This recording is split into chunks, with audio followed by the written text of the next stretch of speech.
Bonjour! Ça fait super longtemps que j'ai pas fait une vidéo comme ça fait bizarre. Je suis actuellement à Nagoya. Je suis toujours vivante malgré le fait que c'est la seule vidéo que j'ai uploadée cette semaine. C'est parce que du coup je viens d'arriver dans ma résidence étudiante et que c'est un peu dur de trouver le temps d'éditer les vidéos que j'ai filmées à Tokyo. Donc vous inquiétez pas, ça arrive. Le sujet de la vidéo aujourd'hui c'est le kimono. Et plus précisément, comment faire la différence entre un vrai kimono et un faux kimono. Parce que dans le vlog que j'ai posté du coup la dernière fois, donc ça devait être genre dimanche dernier, j'étais à Asakusa et j'avais pointé du doigt quand j'étais là-bas un kimono en vous disant ah ça vous voyez c'est un piège à touristes, faut pas l'acheter. Et il y a plein de gens qui m'ont posé la question du coup de comment on fait la différence entre un piège à touristes ou un vrai kimono. Et ça tombe bien parce que il y a 2 jours je suis allée acheter un vrai kimono avec une de mes copines. J'ai vlogué ce jour-là, donc ça arrivera une fois que j'aurai fini le vlog de Tokyo, vous inquiétez pas. Et du coup j'ai vraiment un vrai exemple pour vous expliquer comment faire. Voilà mon beau kimono. Alors pour parler des différences entre un vrai kimono et un faux kimono, il faut d'abord que je mentionne que je parle de kimono et pas de yukata. Les yukata ce sont des kimonos d'été qui sont faits en coton, ils sont pas faits en soie. Donc il n'y a pas les mêmes critères de sélection pour les yukata que pour les kimonos.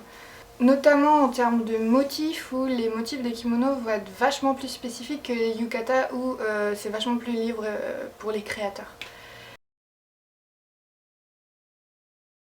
La première chose en tout cas qui fait qu'on voit tout de suite si c'est un faux kimono slash yukata ou pas, c'est ça, c'est valable pour les deux, c'est si le tissu brille beaucoup ou pas. Les yukata, vu que c'est du coton, normalement ça doit pas briller du tout. Il y aura peut-être des détails avec des paillettes ou des trucs comme ça dessus, mais en général non. Et les kimonos c'est fait en soie, et la soie ça peut être un peu brillant. Mais il faut pas que ce soit brillant comme du miroir comme peut l'être le satin. Par exemple, du coup, mon kimono, je sais pas si on voit beaucoup avec la caméra, mais en fait, il y a des fils brillants qui ont été tissés avec la soie. Et du coup, ça fait qu'il brille un peu. Mais quand je fais ça, on dirait pas que c'est du satin. La deuxième chose qui fait que c'est facile de voir si c'est un faux d'un vrai, c'est que très souvent, les faux, ils vont avoir un col qui contraste avec le reste du tissu. Donc par exemple, il va y avoir un col rouge alors que le reste du kimono il sera blanc, ou il va y avoir un col jaune alors que le reste du kimono il sera bleu, je sais pas par exemple. Et bien ça c'est pas possible en fait techniquement parce que les kimonos ils sont faits entièrement avec le même tissu. Donc il faut forcément que les motifs, ou en tout cas les couleurs, se retrouvent dans le corps du kimono et dans le col.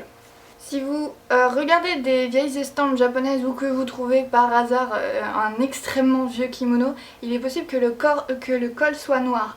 Parce qu'en fait ça a été la mode pendant l'ère Edo et le début de l'ère Meiji, et c'était parce que c'était pas salissant. Mais c'est le seul cas de col qui contraste avec le reste du kimono que j'ai vu pour l'instant. Et c'est un usage qui n'est plus du tout courant.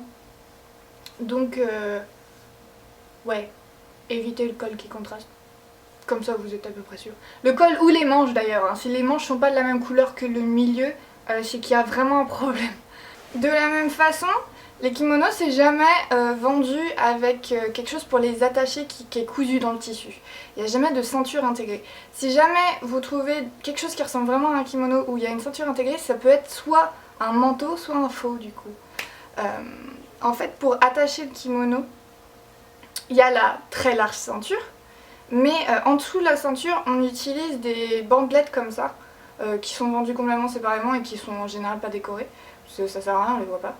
Et sinon la ceinture qui s'appelle un obi, elle est très large et elle est censée contraster avec le kimono. Il n'y a que de très rares cas que j'ai vus où le obi contrastait pas et c'était vraiment un choix de la personne qui avait coordonné la tenue. Mais la règle c'est que le obi il est censé être un peu la pièce maîtresse de toute la tenue et que du coup on doit voir principalement lui, et donc s'il contraste pas avec le kimono on va pas le voir en fait. Une autre chose aussi qui est due en fait au fait que la ceinture elle est énorme comme ça, c'est qu'il n'y aura pas de motif normalement sur le haut dans le dos du kimono. Parce que simplement quand on fait le nœud du obi, si jamais il y a un motif dans le dos, bah en fait on va pas le voir parce qu'il va être caché par le nœud. Donc il y a des très rares cas pour certains kimonos qui se portent dans certaines situations spécifiques où il y a un dessin dessus, mais de manière générale, méfiez-vous si jamais vous voyez un dessin dans le dos. Un autre détail du dos qui peut vous mettre un peu la puce à l'oreille, c'est si jamais il n'y a pas de couture au milieu du dos. Là il y a le dos de mon kimono, on voit le bout des manches là. Il y a une couture en plein milieu du col qui va tout en bas. C'est dû à la façon dont le kimono est fait, du fait qu'il est fait avec un seul rouleau de tissu. On ne peut pas faire un dos et un devant parce que, je ne sais pas comment expliquer ça pour les gens qui ne savent pas coudre, mais en gros, tout en bas devant, ça rejoint tout en bas derrière. Donc il n'y a pas de couture à l'épaule. Par contre la couture elle est faite au milieu du dos, comme ça il y a deux bandes qui sont collées jusqu'au milieu. Là il y a le col et là il y a les parties de devant qui se séparent en morceaux. Du coup s'il n'y a pas cette couture au milieu, ça veut dire qu'il n'a pas été fait en utilisant un patron de kimono normal. Et donc il y a des chances qu'il ait été fait par quelqu'un qui ne sait pas fabriquer un kimono. Donc ça méfiez-vous. Et il y a aussi un autre petit piège qui techniquement n'est pas acheter un faux kimono mais qui n'est pas acheter le bon kimono. C'est si vous cherchez un kimono tout blanc, vous risquez en fait d'acheter un juban qui est un sous-vêtement. C'est le vêtement qu'on met en dessous le kimono qui fait qu'il y a quasiment toujours des cols blancs et par-dessus le kimono. Pour faire la différence entre un juban et un kimono, c'est assez simple. Le juban déjà, le tissu est beaucoup plus fin parce qu'il n'est pas doublé. Et puis il y a souvent derrière le col des morceaux qui dépassent comme ça qui servent en fait à aider à attacher la ceinture. Et aussi, quand je mets la manche comme ça, bah, sur le kimono, il y aura le trou pour le bras et après, en bas, ce sera cousu. Et bien là, ça n'est pas le cas. Il y a aussi un trou en bas de la manche. Si la manche est ouverte comme ça, complètement, du côté où vous sortez la main, c'est que ça n'est pas un kimono, c'est un juban. En parlant de manche, ça me fait penser aussi qu'il faut que je précise, si jamais vous trouvez quelque chose qui ressemble un peu à un kimono, mais qui n'a pas des manches rectangulaires, c'est-à-dire que vraiment quand vous tendez le bras ça fait complètement un rectangle. Si par exemple ça part en triangle comme ça, c'est que c'est pas un kimono.